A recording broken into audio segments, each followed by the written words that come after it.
8টি মার্কিন সামরিক স্থাপনা ধ্বংসের দাবি আইআরজিসির। বাহরাইন ও কুয়েতে থাকা যুক্তরাষ্ট্রের 8টি সামরিক স্থাপনা সফলভাবে হামলা চালিয়ে সেগুলো ধ্বংস করার দাবি করেছে ইরানের ইসলামী রেভলিউশনারি গার্ড কর্পস। তীব্র দাবদাহে পুড়ছে ইউরোপ, ফ্রান্সে 1000-এর বেশি মানুষের মৃত্যু। তীব্র দাবদাহে পুড়ছে ইউরোপ। গত 21 জুন থেকে এ পর্যন্ত 1300-এরও বেশি মানুষের অতিরিক্ত মৃত্যুর রেকর্ড করা হয়েছে। লেবানন ও জনগণকে রক্ষার অধিকার আমাদের আছে, হিজবুল্লাহ। যুদ্ধবিরতির চুক্তি লঙ্ঘন করে রবিবার 28 জুন লেবাননের দক্ষিণাঞ্চলে বিভিন্ন এলাকায় একাধিক হামলা চালিয়েছে দখলদার ইসরায়েল। হামলাবন্ধে সম্মত যুক্তরাষ্ট্র ইরান। মঙ্গলবারের বৈঠক।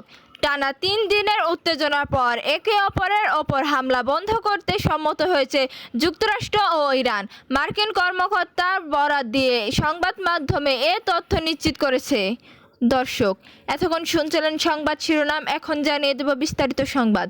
তার আগে অনুরোধ থাকবে, এই ভিডিওতে লাইক দিন ও কমেন্ট করে জানিয়ে দিন কোন জায়গা থেকে এই সংবাদ শুনছেন এবং দেখছেন।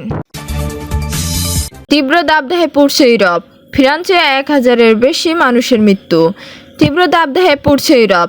গত 21 জুন থেকে এ পর্যন্ত 1300-এরও বেশি মানুষের অতিরিক্ত মৃত্যুর রেকর্ড করা হয়েছে। এর মধ্যে কেবল ফ্রান্সে প্রাণ হারিয়েছে প্রায় 1000 মানুষ। গত 24 জুন থেকে শুরু হওয়া তীব্র তাপপ্রবাহের কারণে এ মৃত্যুর সংখ্যা রেকর্ড করা হয়েছে। খবর আনাদলুর দেশটির জাতীয় জনস্বাস্থ্য সংস্থা রবিবার 28 জুন প্রকাশিত প্রাথমিক তথ্যের ভিত্তিতে এ তথ্য জানিয়েছে। সংস্থাটি জানিয়েছে, তথ্যগুলো এখনও প্রাথমিক পর্যায়ে হলেও তাপপ্রবাহ চলাকালে মৃত্যুর হার উল্লেখযোগ্যভাবে বেড়েছে। অতিরিক্ত মৃত্যুর বেশিরভাগই 65 বছর বা তার বেশি বয়সী মধ্যে ঘটেছে। এছাড়া বাড়িতে মৃত্যুর সংখ্যা প্রায় 40%-এর বেশি। ফ্রান্সের স্বাস্থ্যমন্ত্রী বলেছেন, অনেক এলাকায় তাপমাত্রা কিছুটা কমলেও তাপপ্রবাহের স্বাস্থ্যগত প্রভাব এখনও শেষ হয়নি। তার ভাষায়, দেশের স্বাভাবিক সময়ের তুলনায় মৃত্যুর সংখ্যা বেশি দেখা যাচ্ছে। লেবানন ও জনগণকে রক্ষার অধিকার আমাদের আছে, হিজবুল্লাহ। যুদ্ধবিরতির চুক্তি লঙ্ঘন করে রবিবার 28 জুন লেবাননের দক্ষিণাঞ্চলে বিভিন্ন এলাকায় একাধিক হামলা চালিয়েছে দখলদার ইসরায়েল। এ ঘটনা নিজেদের দেশ ও জনগণকে রক্ষার অধিকার হিজবুল্লাহর আছে বলে এক বিবৃতিতে জানিয়েছে ইরান সমর্থিত সংগঠনটি। এক প্রতিবেদনে এ তথ্য জানিয়েছে কাতার ভিত্তিক সংবাদ মাধ্যম আল জাজিরা। হিজবুল্লাহর দাবি, ইসরায়েল যুদ্ধ বিমান দক্ষিণাঞ্চলে নাবাতিয়ে শহর এর পাশে মাইফাদুন শহরে আবাসিক ভবনগুলোতে হামলা চালিয়েছে। এছাড়া ইসরায়েলি ড্রোন ফাউন শহর ও বিনিত জাবেল জেলায় খোলা এলাকায় হামলা চালায়। এক বিবৃতিতে হিজবুল্লাহ বলে, আমরা যুদ্ধবিরতির চুক্তি এসব লঙ্ঘনের ঘটনা নিবিড়ভাবে পর্যবেক্ষণ করছি। মাতৃভূমি ও জনগণকে রক্ষার অধিকার আমাদের আছে। এদিকে যুক্তরাষ্ট্র ও ইরানের মধ্যে হওয়া সমঝোতা স্বাক্ষরকে বলা হয়েছে, যুদ্ধের অবসান সব ফ্রন্টেই কার্যকর হবে, যার মধ্যে লেবাননও রয়েছে।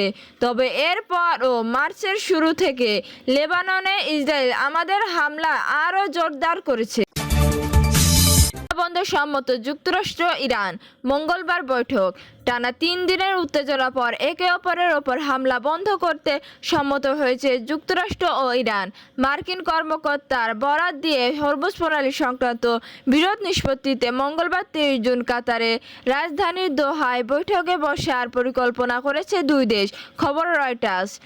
সংবাদ মাধ্যমে জানিয়েছে, সব বিষয় নিয়ে কারিগরি পর্যায়ে আলোচনা হবে। আপাতত উভয় পক্ষ হামলা থেকে বিরত থাকবে এবং হরমুজ প্রণালী দিয়ে জাহাজ চলাচল স্বাভাবিক থাকবে। গতকাল রবিবার ভোরে ইরান ও কুয়েত ও বাহরাইনে অবস্থিত মার্কিন সামরিক ঘাঁটিতে ক্ষেপণাস্ত্র ও ড্রোন হামলা চালায়। এর কিছুক্ষণ আগে মার্কিন প্রেসিডেন্ট ডোনাল্ড ট্রাম্প হুঁশিয়ারি দিয়ে বলেন, যুদ্ধবিরতি চুক্তি মেনে না চললে ইরানের অস্তিত্ব বিলীন হয়ে যেতে পারে। পারে। অন্যদিকে ইসরায়েল জানিয়েছে রবিবার তারা আবারও লেবাননে দক্ষিণাঞ্চলে একটি গ্রামে ইরান সমর্থিত হেজবুল্লাহ স্থাপনা হামলা চালিয়েছে। শুক্রবার লেবাননের সঙ্গে নতুন যুদ্ধবিরতির পর শনিবার ও একই ধরনের আরেকটি হামলা চালানো হয়। ইরানের দাবি, বৃহত্তর সমঝোতা কার্যকর রাখলে হলে লেবাননের সংঘাত ও বন্ধ করতে হবে।